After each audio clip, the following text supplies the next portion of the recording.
Hello. आपने ये तो सुना ही होगा कि इंसान एक सोशल एनिमल है, राइट?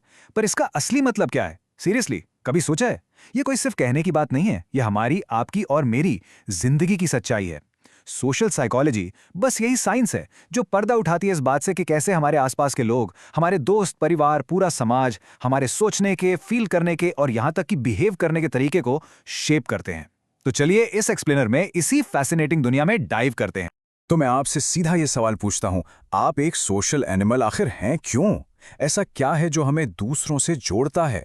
देखिए, हम सब दिन भर अनजाने में ही एक एमेचर साइकोलॉजिस्ट की तरह काम करते रहते हैं। लोगों के बिहेवियर को समझने की कोशिश करते हैं, लेकिन सोशल साइकोलॉजी से एक कदम आगे जाकर हमें साइंटिफिक टूल्स और थ्योरीज देती है, जिससे हम समझ पाते हैं कि ये सोशल कनेक्शन इतना पावरफुल क्यों है। इस एक्सप्लेनर में हम एक जर्नी पर चलेंगे। हम शुरू करेंगे अपने दिमाग से, फिर देखेंगे कि हम दूसरों को जज कैसे करते हैं, भीड़ में हमारा बिहेवियर क्यों बदल जाता है, हमारे बिलीव्स और एक्शंस में क्या कनेक्शन है, और आखिर में समाज में भेदभाव की जड़ें कहां से आती हैं। तो शुरू करते हैं पहले सेक्शन से, योर सोशल माइंड। जरा सोचिए, हर एक सेकंड हमारा दिमाग कितनी सारी सोशल इंफॉर्मेशन प्रोसेस करता है। इस सब को हैंडल करने के लिए हमारे ब्रेन ने कुछ कमाल के मेंटल शॉर्टकट्स डेवलप किए हैं। आइए इन्हीं शॉर्टकट्स को डिकोड करते हैं। ये सब शुरू होता है सोशल कॉग्निशन से। इसे आप एक मेंटल टूल किट समझ सकते हैं, जिससे हम सब सोशल इंफॉर्मेशन को प्रोसेस करने के लिए यूज करते हैं। और इस टूल किट का जो सबसे इंपॉर्टेंट टूल है, उसे कहते हैं स्कीमाज। तो ये स्कीमा है क्या चीज़? ऐसे इमेजिन कीजिए कि आपके दिमाग में एक बहुत बड़ी फाइलिंग कैबिनेट है। हर कॉन्सेप्ट के लिए, हर इंसान के लिए, हर सिचुएशन के लिए एक अलग फाइल बनी हुई है। जब भी आप किसी नई चीज़ का सामना करते हैं, आपका दिमाग झट से उस फाइल को निकाल लेता है। ये फाइल यानी स्कीमा आपको बताता है कि क्या एक्सपेक्ट करना है और कैसे रिएक्ट करना है। ये एक मेंटल ब्लूप्रिंट है जो हमारा टाइम और एनर्जी दोनों बचाता है। ओके, तो इस स्लाइड से ये कॉन्सेप्ट बिल्कुल क्रिस्टल क्लियर हो जाएगा। डॉक्टर के क्लिनिक का एग्जाम्पल सोचो। जैसे ही आप क्लिनिक के अंदर कदम रखते हैं, आपका दिमाग ऑटो पायलट पे चला जाता है ना? आपको पता है क्या करना है। रिसेप्शन पर जाओ, डिटेल्स दो, बैठो, अपनी बारी का वेट करो, डॉक्टर से मिलो, प्रिस्क्रिप्शन लो, फीस पे करो। सिंपल। आपको हर बार पूरा प्रोसेस नए सिरे से सोचना नहीं पड़ता। क्यों? क्योंकि ये पूरा सीक्वेंस आपके दिमाग में एक डॉक्टर विजिट स्कीमा के नाम से एक फाइल की तरह पहले से ही सेव्ड है। लेकिन तब क्या होता है जब हम इन मेंटल शॉर्टकट्स को हद से ज्यादा जनरलाइज कर देते हैं? जब हम एक पूरे ग्रुप के बारे में बिना किसी सॉलिड बेसिस के एक ही धारणा बना लेते हैं। बस यही से स्टीरियोटाइप्स की शुरुआत होती है। चलिए अब दूसरे सेक्शन पर चलते हैं। हम हर रोज लोगों को कुछ ना कुछ करते हुए देखते हैं, लेकिन हम सिर्फ उनके एक्शंस को नहीं देखते, हम उनके पीछे का क्यों भी ढूंढते हैं। क्यों आपका दोस्त लेट हुआ? क्यों किसी ने एग्जाम में टॉप किया? इस क्यों का जवाब ढूंढने के प्रोसेस को ही सोशल साइकोलॉजी में एट्रीब्यूशन कहते हैं। जनरली ह्यूमन बिहेवियर को दो तरीकों से एक्सप्लेन करते हैं। मान लीजिए आपका दोस्त आपसे मिलने में लेट हो गया। अगर आपका पहला थॉट है, अरे ये तो है ही लापरवाह, हमेशा लेट होता है, तो आप उसके बिहेवियर का कारण उसकी पर्सनैलिटी में ढूंढ रहे हैं। यह है इंटरनल एट्रीब्यूशन। लेकिन अगर आप सोचते हैं, ओहो बेचारा ट्रैफिक में फंस गया होगा, तो आप सिचुएशन को ब्लेम कर रहे हैं। यह है एक्सटर्नल एट्रीब्यूशन। बर्नार्ड विनर ने इस कॉन्सेप्ट को और भी आगे बढ़ाया। उन्होंने कहा कि ये कारण स्टेबल यानी परमानेंट या अनस्टेबल यानी टेम्परेरी भी हो सकते हैं। जैसे किसी की एबिलिटी यानी काबिलियत एक स्टेबल इंटरनल फैक्टर है, वो आमतौर पर बदलती नहीं, लेकिन एफर्ट या कोशिश अनस्टेबल है। आप कभी ज्यादा कोशिश करते हैं तो कभी कम। बिल्कुल इसी तरह टास्क डिफिकल्टी एक स्टेबल एक्सटर्नल फैक्टर है, लेकिन लक तो बिल्कुल अनस्टेबल है। और यहीं पर हम इंसान एक बहुत आम गलती करते हैं। इसे कहते हैं फंडामेंटल एट्रीब्यूशन एरर। हम दूसरों के बिहेवियर के लिए उनकी पर्सनैलिटी यानी इंटरनल फैक्टर्स को ज़्यादा ब्लेम करते हैं और सिचुएशन यानी एक्सटर्नल फैक्टर्स को अक्सर नज़रअंदाज कर देते हैं। अब आते हैं तीसरे सेक्शन पर, alone versus in a crowd. क्या आपने कभी नोटिस किया है कि जब आप अकेले होते हैं और जब आप लोगों से घिरे होते हैं तो आपका बिहेवियर बदल जाता है? जिम में अकेले वर्कआउट करने और एक भरे हुए जिम में वर्कआउट करने में फ़र्क क्यों है? आइए देखते हैं कि दूसरों की प्रेजेंस हमें आखिर बदलती कैसे है। लोगों की प्रेजेंस आप कह सकते हैं कि एक दो धारी तलवार जैसी है। एक तरफ है सोशल फैसिलिटेशन। जब ऑडियंस हो तो हम आसान काम और भी अच्छा करते हैं, जैसे एक साइकिलिस्ट क्राउड के सामने और तेज चलाता है। वहीं दूसरी तरफ है सोशल लोफिंग।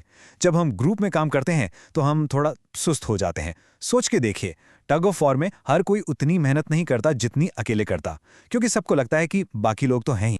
तो क्या इसका मतलब ये है कि ग्रुप में हम हमेशा सेल्फिश हो जाते हैं? नहीं, बिल्कुल नहीं। हम प्रो सोशल बिहेवियर भी दिखाते हैं। ये वो बिहेवियर है जहां हम दूसरों की मदद करते हैं बिना ये सोचे कि हमें बदले में क्या मिलेगा। इसको आप ऑल्ट्रुइज्म या परोपकार भी कह सकते हैं। तो सवाल उठता है, हम आखिर मदद पढ़ते क्यों हैं? इसके पीछे कई थियोरीज हैं। कुछ कहते हैं ये हमारे एवोल्यूशन का हिस्सा है, कुछ मानते हैं कि हम बचपन से दूसरों को मदद करते देख के सीखते हैं। हमारी कल्चर और वैल्यूज़ भी इसमें एक बहुत बड़ा रोल प्ले करते हैं। और शायद सबसे ज़रूरी, जब हम किसी को तकलीफ में देखकर उसकी तकलीफ महसूस कर पाते हैं, यानी एम्पैथी, तो हम खुद को मदद करने से रोक ही नहीं पाते। चलिए अब देखते हैं एटीट्यूड्स के बारे में। हमारे विश्वास, हमारे एहसास और हमारे काम, ये सब आखिर कैसे एक दूसरे से जुड़े हैं? देखिए, एटीट्यूड किसी भी चीज़ के बारे में हमारा एक तरह का इवैल्यूएशन होता है। हर एटीट्यूड के 3 कंपोनेंट्स होते हैं, जिससे हम आसानी से एबीसी मॉडल से समझ सकते हैं। चलिए कुत्ते का एग्जाम्पल लेते हैं। ए है अफेक्टिव, यानी आपकी फीलिंग्स, मुझे कुत्ते बहुत पसंद हैं। बी है बिहेवियरल, यानी आपका एक्शन, मैं जब भी कुत्ता देखता हूं उसे प्यार करता हूं।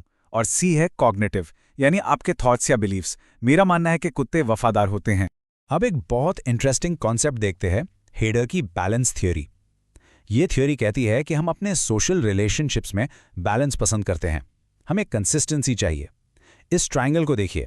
इमेजिन कीजिए P यानी पर्सन आप है, O यानी अदर पर्सन आपका दोस्त है, और X कोई भी टॉपिक है, जैसे एक मूवी। अगर आप P अपने दोस्त O को पसंद करते हैं और आप उस मूवी X को भी पसंद करते हैं, तो आपको आराम तब मिलेगा जब आपका दोस्त भी उस मूवी को पसंद करे। अगर वो उससे नफरत करता है तो एक इम्बैलेंस क्रिएट होता है जो हमें अजीब लगता है। लेकिन क्या होता है जब हमारे बिलीव्स और हमारे एक्शंस आपस में मैच नहीं करते? इसी साइकोलॉजिकल डिस्कम्फर्ट को लियोन फेस्टिंगर ने कॉग्निटिव डिसोनेंस का नाम दिया है। इस स्लाइड का एग्जाम्पल बिल्कुल परफेक्ट है। एक स्मोकर को पता है, ये उसका बिलीफ है कि स्मोकिंग सेहत के लिए खराब है, लेकिन वो फिर भी स्मोक करता है, ये उसका एक्शन है।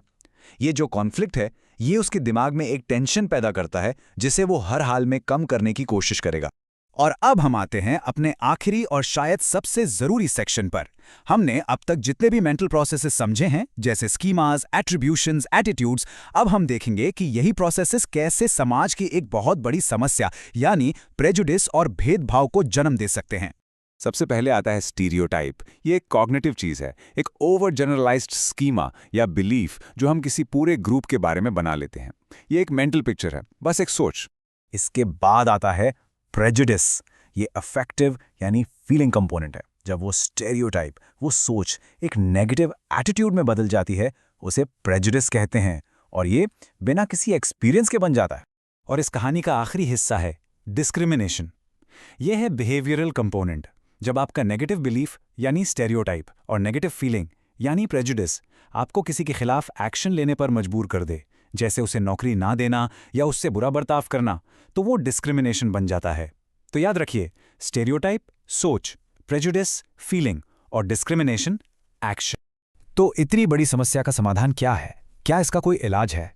साइकोलॉजी हमें कुछ रास्ते जरूर दिखाती है। पहला, एजुकेशन, गलत स्टीरियोटाइप्स को सही इंफॉर्मेशन से चैलेंज करना। दूसरा, इंटर ग्रुप कॉन्टैक्ट, यानी अलग अलग ग्रुप के लोगों को एक साथ लाना, लेकिन बस लाना नहीं, उन्हें मिलकर काम करने का मौका देना, ताकि वो एक दूसरे को इंसान के तौर पर देखें, ना कि किसी लेबल के तौर पर। और तीसरा, हर इंसान को उसके ग्रुप से पहले उसकी इंडिविजुअल आइडेंटिटी से पहचानना। लेकिन सच कहूं तो आखिर में सवाल सिर्फ साइकोलॉजी का नहीं, ये हम सबका है, आपका और मेरा। आज जब आप यहां से जाएंगे, बस एक बार सोचिए, आप अपने सोशल वर्ल्ड में इन छोटी छोटी गलतियों को पहचानने और आपसी समझ को बढ़ाने के लिए वो एक छोटा सा कदम क्या उठा सकते हैं।